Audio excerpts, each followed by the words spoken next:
Hello everyone, it's me Riza and welcome to our channel.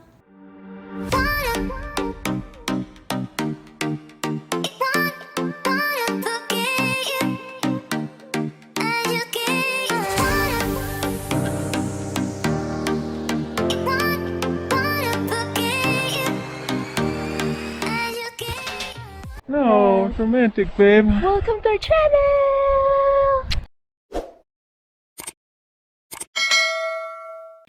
So, excuse me lang po if may marinig man kayong noise background, guys. Is anak ko po yan na naglalaro. Okay? So, ayan, it's been a while, guys, na hindi ako nakapagbigay ng tips sa inyo. So, anyway, for today's video, guys, is I will give you some tips of how I process my 10-year permanent resident card or green card and what are the questions for my interview. So before I start, guys, is magta-Taglish lang ako because I'm not fluent in English and I will try my best to explain this to you guys and I hope you will learn something from this vlog, okay? And actually, bago ko makalimutan, this vlog, guys, is just based on my situation and how they process it, okay?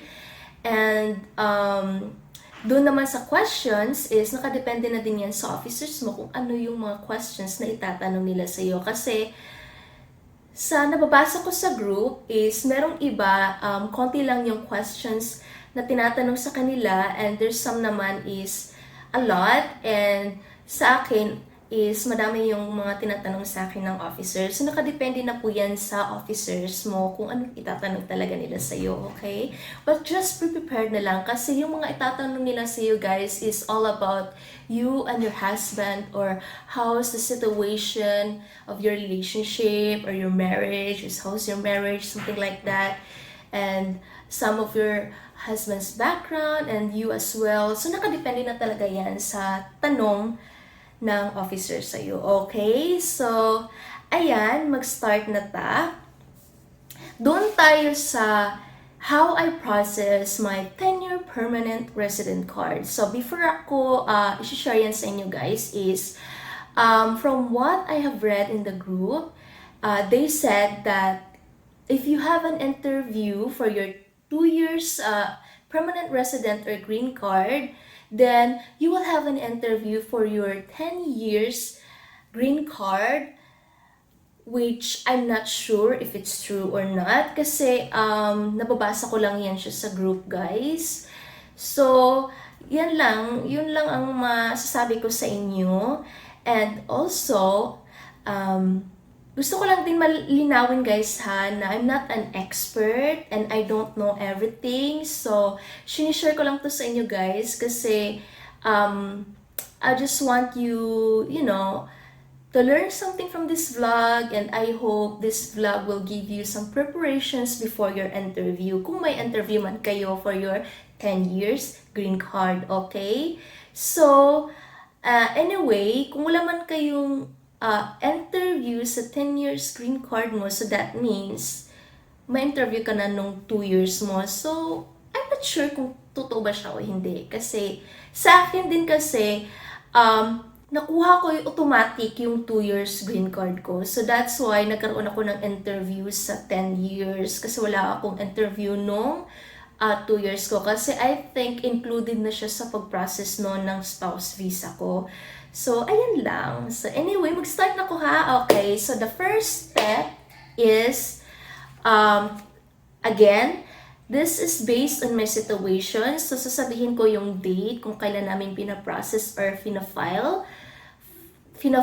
Okay, balik-balik. Anyway, so first step, okay, on January 19, 2021, we filed a form 751 petition to remove conditions on residence or ROC. So that's removal of conditions. So actually, guys, nag-prepare na talaga ako ng note dito kasi ayaw kong makalimutan. Kasi nung after sa interview, guys, is sinulat ko kaagad siya para hindi ko siya makalimutan. Okay? Yung nandun sa memory ko, sinulat ko kaagad siya.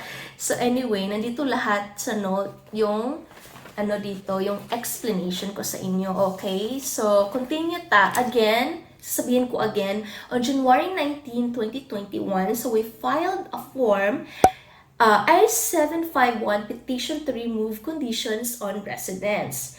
So, on February 18, 2021, so mga 1 month, na-receive ko yung extension letter for 18 months from expiration date on my 2 years permanent residence.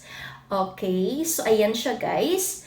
And next naman na-receive naming notice date is on June 12, 2021.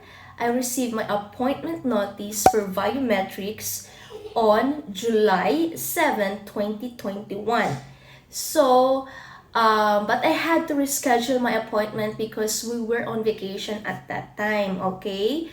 So, nung July 7, naka-receive naman kami again ng notice date for my new appointment notice for biometrics appointments. So, they finally rescheduled my biometrics appointment on August 10th, 2021. Nung pumunta ko doon, before ako nag-enter doon sa loob is they want to turn off your phone. So, dapat naka-turn off yung phone mo and you don't need to bring a lot of documents. Okay? You don't need to bring a big bags. Just few documents with you. Huwag kang magdalang ng marami kasi babalikan ka. You just leave your stuff in the car. You know, because you have to. Anyway, so yan siya guys. Yun yung biometrics appointment ko no August 10, 2021. And then,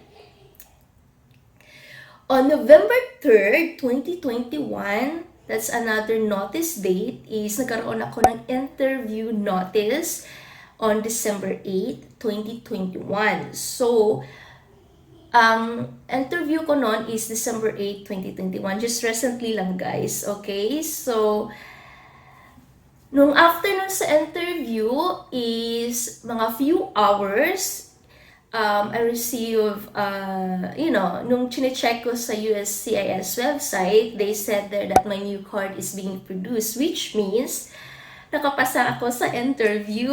Ayan. So, ayan siya, guys. And then, nung December 9, my case was approved. So, ayan. So, before na-approve yung 10 years green card ko is 11 months din yung processing. So, matagal-tagal din talaga siya. So, as what I've heard din naman kasi guys, sabi nila, mas mabilis yung citizenship processing kaysa sa 10 years green card. I'm not sure if it's true. So, based lang naman sa narinig ko sa iba or nabasa ko sa iba. Okay, so, yan siya guys. It takes 11 months. Ayan. And then, noong December 16, na-receive ko yung permanent resident card. So, 1 week lang siya, makukuha mo na yung permanent resident card mo. So, this topic is all about my 10 years permanent resident card. Okay? So, alright. So, if you don't know how to check the status of your visa, your permanent resident, or your citizenship, so just go to uscis.gov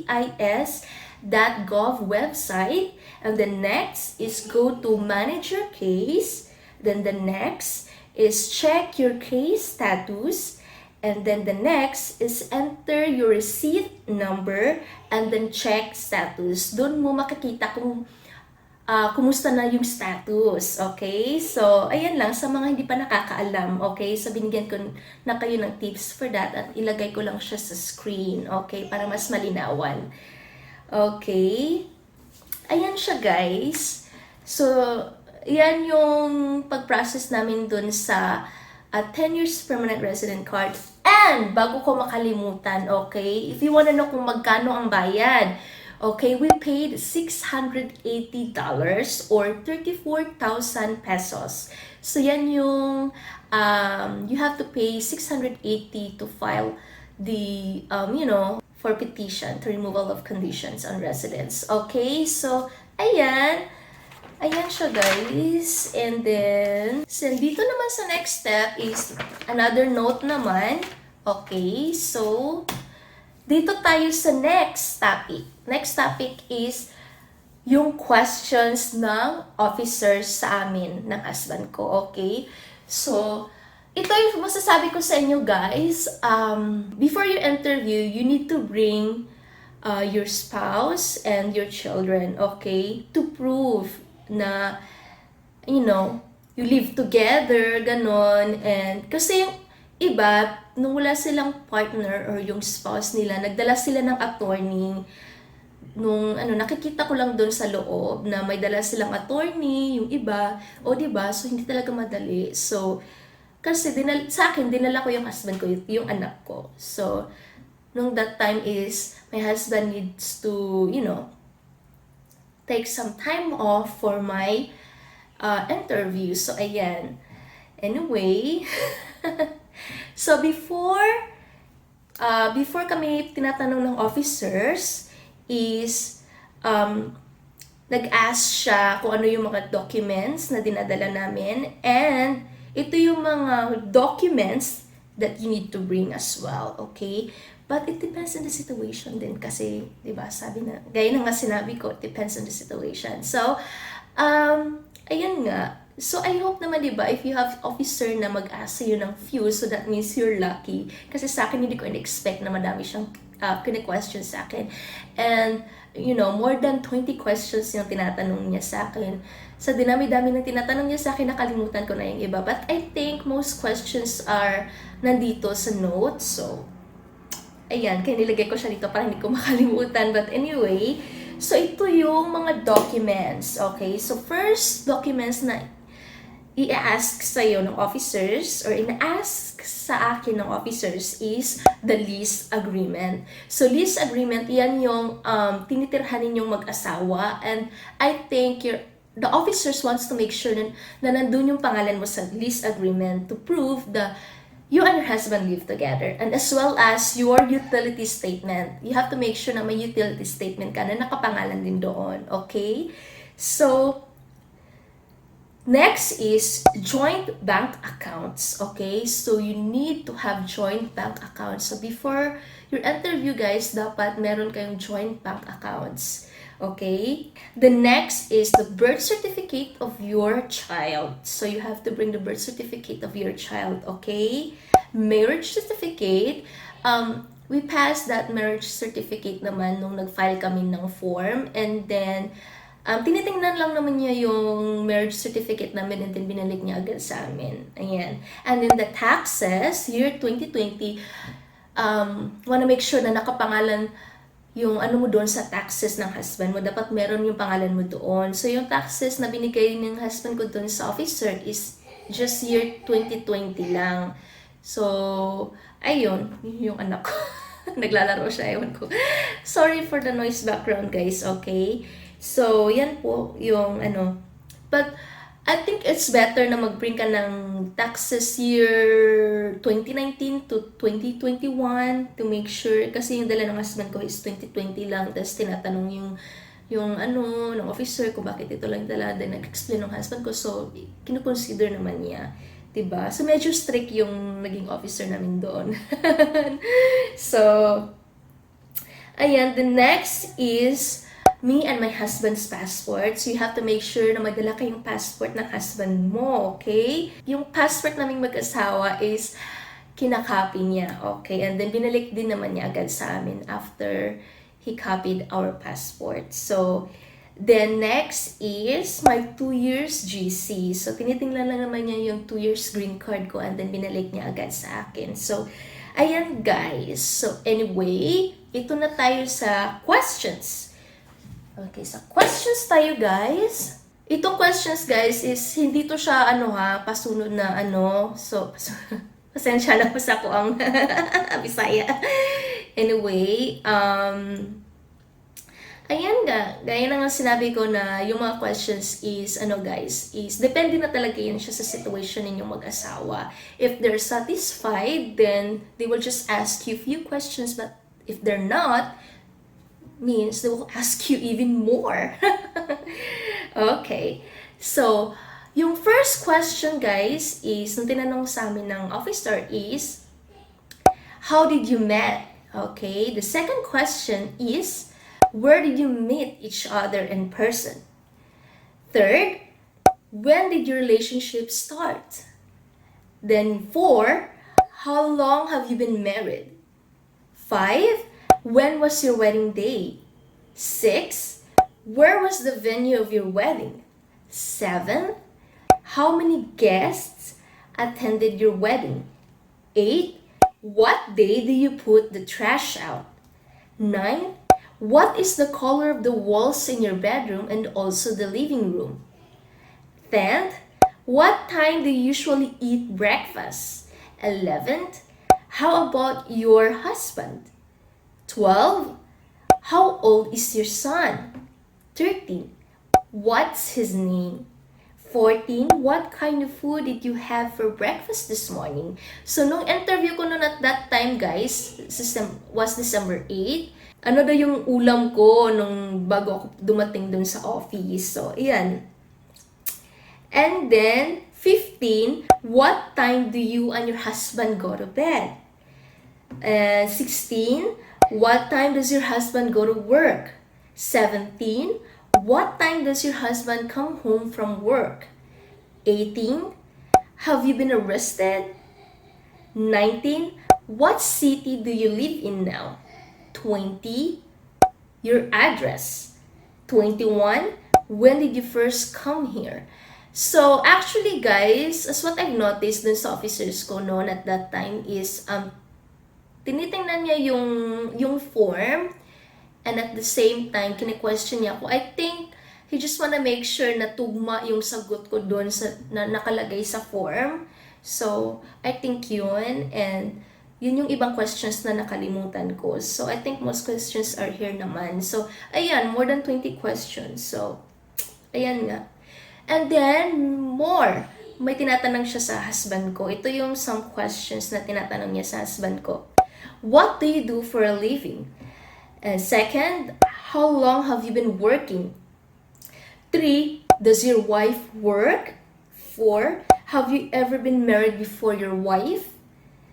5, do you have any kids from your previous marriages? So, yan yung mga questions, guys, na tinatanong sa amin ng officers. And then the last one is, tinatanong niya sa amin kung may sinuot ba namin yung ring. He asked, do you have a ring on and your husband? So ayan, pinakita namin dun sa officers yung ring namin ng asawa ko to prove talaga na, you know, hindi fake yung marriage namin. Oh my God.